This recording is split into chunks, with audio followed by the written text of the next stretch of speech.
আজকে শেয়ার করব এক ডিলে দুই পাখির কথা। এখন ভাবতেছেন যে এক ডিলে দুই পাখি কি, সেটা দেখতে হলে আমার চ্যানেলটি সাবস্ক্রাইব করে দিবেন। আর সেটা হচ্ছে আমি পার্ট বাই পার্ট দিব। তো আমি প্রথমে লিঙ্ক রুট দিয়ে চলে আসছি। সেটা হচ্ছে এখন আমি ক্যান পাবলিক মোড়ে দাঁড়িয়েছি, কারণ হচ্ছে কিছু ভাইয়ারও আসবে আমাদের সাথে, একসাথে যাবে, সেজন্য সেখানে আমরা কিছুক্ষণ ওনাদের জন্য দাঁড়িয়েছিলাম। দাঁড়ানোর পর থেকে তারা আসার আগে আমরা সেখানে কিছু চায়ের অর্ডার দিই, যেহেতু আমি আর আমার বান্ধবী অনেক খুশি ছিলাম, কারণ হচ্ছে ট্যুর দিতে পারলে আমাদের অনেক খুশি। এক ডিলে দুই পাখি হচ্ছে যাওয়ার সময় আসলে আমি জানতাম না যে প্রযুক্তি বিশ্ববিদ্যালয়ের সামনে দিয়ে আমি যাব, তাছাড়া হচ্ছে কাপ্তাই যাওয়ার সময় যে এটা পড়বে সেটাও আমি অবশ্যই জানতাম না। কথায় বলে না যে পড়াশোনা না করলে যেটা হয় আর কি, আমারও সেই কী অবস্থা। আমি কখনোই সেখানে যাই নাই। তো যাওয়ার পথে যখন আমরা দেখতে পেলাম, যদি বা ভিতরে যাই নাই, বাইরেই ছিলাম, তো সেই হিসেবে সেখানে কিছুক্ষণ দাঁড়িয়ে ছবি ভিডিও করলাম। স্বাভাবিক একটা জিনিস দেখলে। তাছাড়া আরেকটা জিনিস বললাম, অনেক ব্লগাররা কিন্তু সেখানে ভিডিও করে থাকে। আমি যখন কাপ্তাই যাওয়ার সময় যে এখানে চেকপোস্টের ওখানে দেখলাম যে ভিডিও যখন করছি, একজন পুলিশ এসে আমাদেরকে বলতেছিল যে কেন ভিডিও করছেন। তো অনেকে দেখছি হিসাবে আমি করেছিলাম, সেটা হয়তো আমার ভুল হতেও পারে। তারপর আমরা সেখান থেকে চলে আসলাম ফ্লোটিং প্যারাডাইসে। তো কাপ্তাই যাওয়ার সময় ফ্লোটিং প্যারাডাইসটা কোথায় নিশ্চয়ই আপনারা দেখতেই পাচ্ছেন। তো দেখা যাক, আমরা ভিতরের দিকে যাব। ফ্লোটিং প্যারাডাইসটা আসলে একটা রেস্টুরেন্ট, সেখানে গিয়ে আমরা কিছুক্ষণ বসবো, চা খাবো, কিছু অর্ডার করব। তো এখানে তাদের মেনুতে দেওয়া আছে বিভিন্ন আইটেমের খাবারের কোনটাতে কত টাকা করে নেবে। তো এখানে আসার পর একটা জিনিস ফিল করতে পারলাম, আসলে বাইরের ভিউটা দেখার জন্য আমরা এখানে কাপ্তাই লেকের মানে এক পাশটা দেখছিলাম, তাছাড়া এখানে দাঁড়িয়ে দাঁড়িয়ে ফিল নিচ্ছিলাম অনেক কিছু। মানে এত সুন্দর দেখাচ্ছে আসলে, যদি আমি এখানে না আসতাম তাহলে কখনোই মানে বলতে পারতাম না।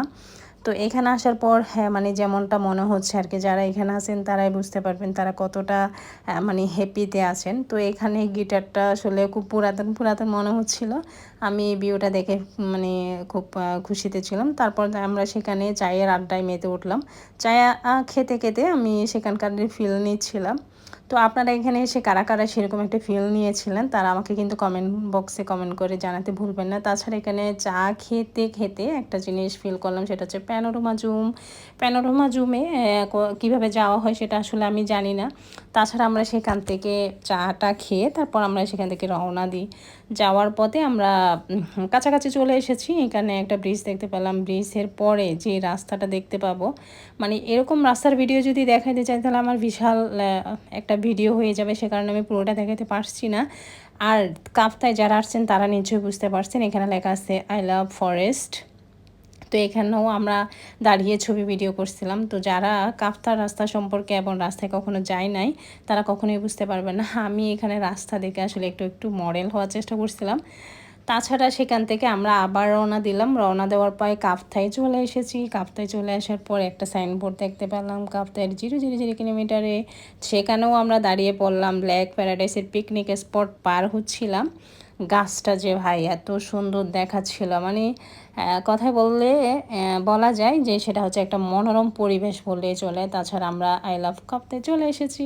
এসে আমরা সবাই তো খুব খুশি, কারণ তাছাড়া ভিডিওটা আমি অনেক আগে করেছি এটা ঠিক, বাট আমরা ভিতরের দিকে যাই নাই, বাইরে যেটা ছিল সেখানে আমরা ছবি ভিডিও করেছিলাম। যা তাছাড়া আমি বলবো যারা আসেন নাই তাদেরকেই বলবো যে কাপ্তাই একটি বারের জন্য হলেও গিয়ে ঘুরে আসতে পারেন। তো সেখানে গেলে তখনই বুঝতে পারবেন আসলে সেখানকার অবস্থাটা কেমন এবং সেখানে গেলে কতটা খুশি বা কতটা হ্যাপি হওয়া যায়।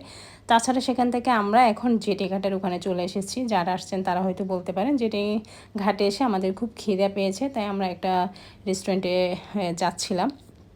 তো রেস্টুরেন্টের ভিতরে যাচ্ছিলাম, দেখা যাক সেখানে কী কী খাবার পাওয়া যায়। তাছাড়া আমার একটু লং জার্নি ছিল, তো যার কারণে একটু শরীরটা একটু খারাপও লাগছিল। তাছাড়া অনেক কষ্ট করে ভিতরে গিয়ে তারপর কিছুক্ষণ বসলাম, একটু বসে রেস্ট করলাম। করার পর আমরা খাবারের অর্ডার দিলাম সেখানে। আমার শরীরটা খারাপের কারণে হয়তো এই রেস্টুরেন্টে অনেকে তো খেতে আসে, আমি আসলে জানি না। তবে আমার খাবারটা আমার দিক থেকে আমি বলবো যে আমার হয়তো শরীরটা খারাপ ছিল বিধায় খাবারটা তেমন ভালো লাগে না। হয়তো অন্যান্যদের যারা গিয়েছিল আমাদের সাথে তারা বলেছিল যে খাবারটা অনেক ভালো হয়েছে। তাছাড়া এখানকার আরেকটা পরিবেশের কথা বলবো যে এই রেস্টুরেন্টে যদি যান তাহলে এখানে যে ভিউটা আছে, আমরা যখন গিয়েছিলাম তখন সিট খালি ছিল না, তাই আমরা সেখানে বুঝতে পারি নাই। তো আমরা দেখতে পাচ্ছেন এখানে যেটা হচ্ছে কাপ্তাই দাবাতে বসেছিলাম।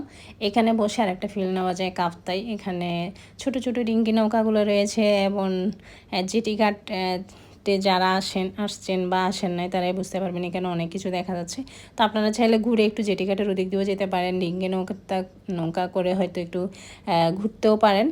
ওই মানে আছে কিনা আমি জানি না। তাছাড়া আমি একটু ঘুরে গিয়েছিলাম যে এখানে যখন কাটার মেশিন রয়েছে, আমি এখানে গিয়েছিলাম। ভাই এখানে যাওয়ার পর একটা জিনিস দেখতে পেলাম, মানে গাছের মধ্যে এতটা নাম্বার দেওয়া আছে, নাম্বারগুলো কি দেওয়া আছে, কি চিহ্ন দেওয়া আছে আমি বুঝতে পারলাম না। তো আমি এটা নিয়ে রিচার্জ করতেছিলাম আসলে এই নাম্বারগুলো কেন দেওয়া হয়। আজকে ভিডিওটি পর্যন্ত, দেখা হবে নতুন কোনো ভিডিওতে। আল্লাহ হাফেজ।